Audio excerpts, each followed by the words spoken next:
অনেক অনেক বছর আগে হিমালয়ের গোপন এক উপত্যকায় ছিল এক রহস্যময় সাপের রাজ্য, নাগলোক। সেই রাজ্যের রাজার নাম ছিল নাগরাজ অরুণ।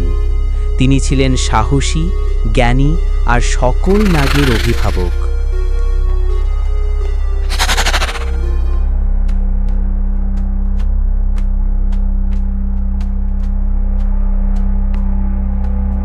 একদিন ভোর হওয়ার আগেই নাগলোকের পবিত্র রত্ন নাগমণি চুরি হয়ে যায়।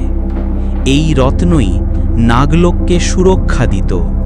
যদি এটি দুষ্টের হাতে পড়ে, পৃথিবী হয়ে উঠবে ভয়ঙ্কর।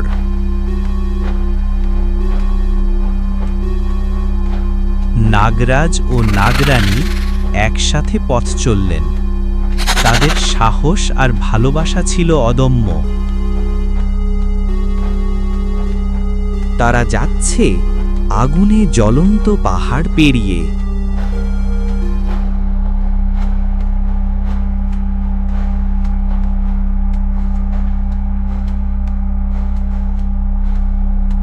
আবারও তারা অতিক্রম করছেন বরফে ঢাকা গুহা আর এক জাদুময় মায়ার জঙ্গল দিয়ে।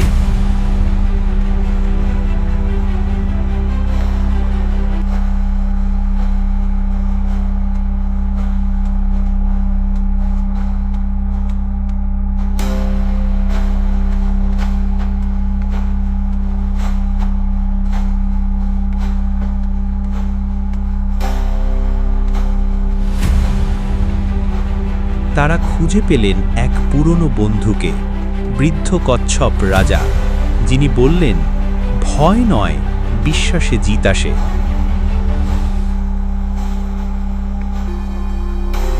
এক ভয়ঙ্কর যুদ্ধের পর নাগমণি ফিরে আসে আবারও নাগলোকে, আর সেদিন থেকেই নাগলোকে শুরু হয় এক আনন্দ উৎসব।